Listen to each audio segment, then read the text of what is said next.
Luxury cars, chauffeur-driven rides, and taxpayer money. The Lokpal's new BMW tender is raising eyebrows across the nation. But why, you may think?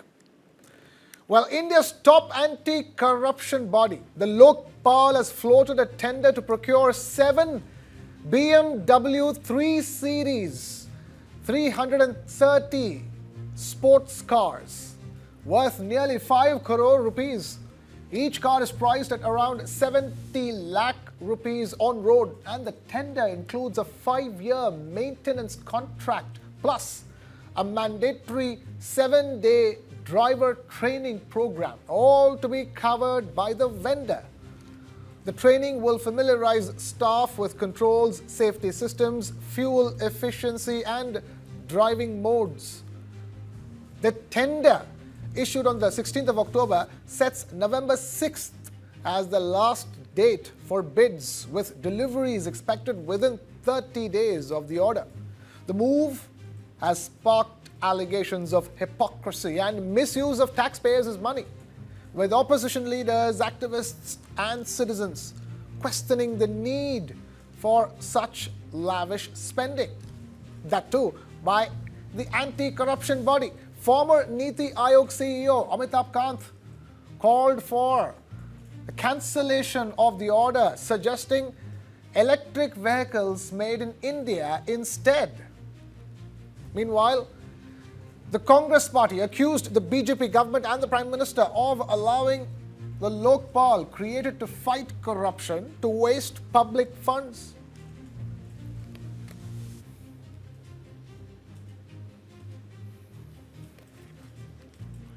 It's worth noting here that Lokpal members and the chairperson already enjoy perks, salaries, and allowances equal to a Supreme Court judge, rent-free furnished residences, official cars with chauffeurs, and free fuel. The irony is stark. An institution born out of a movement against corruption is now cruising in crores of rupees worth of BMWs, raising a fundamental question. Are these luxury rides essential for justice, or just an excess of public money?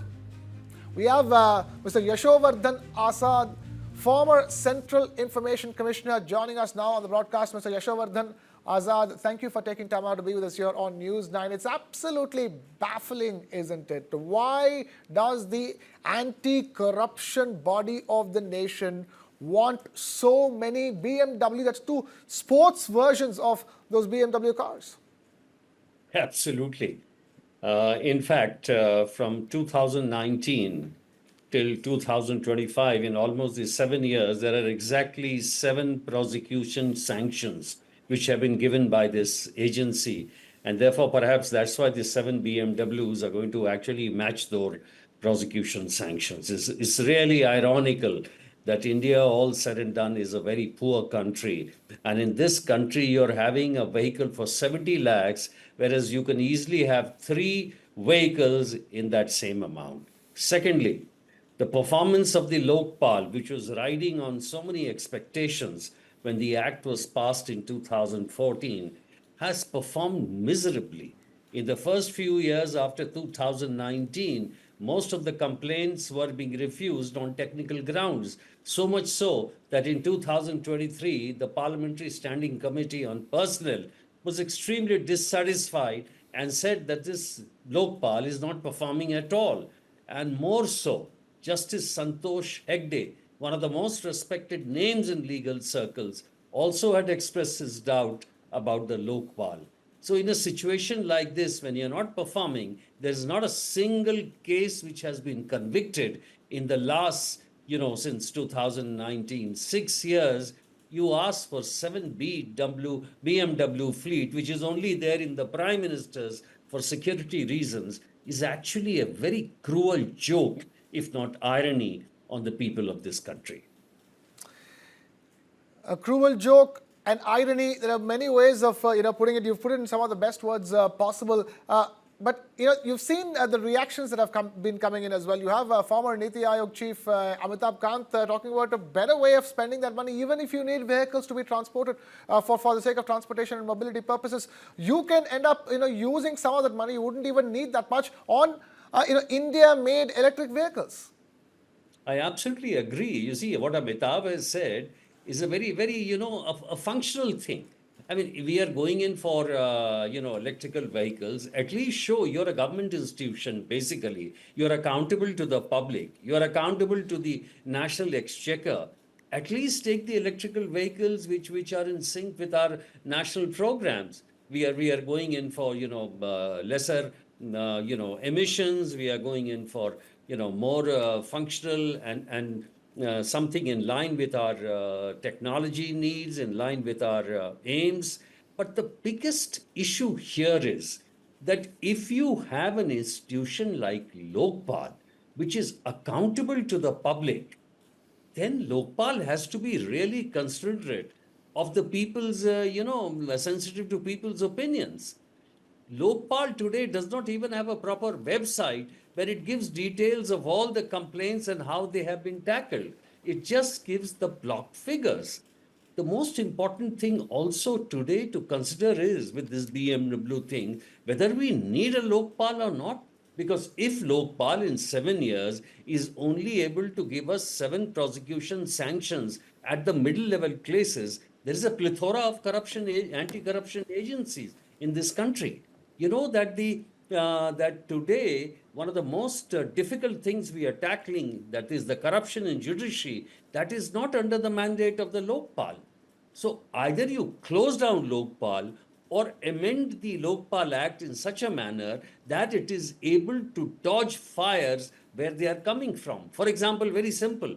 In Bombay, you're having, these builders coming up and saying that the biggest corruption is the bribe rate by the politicians and the IS. The Lokpal should jump into something like that. Suo moto inquiries. Only then you will justify your existence, not by asking these BMW cars. It is not going to shore up your image.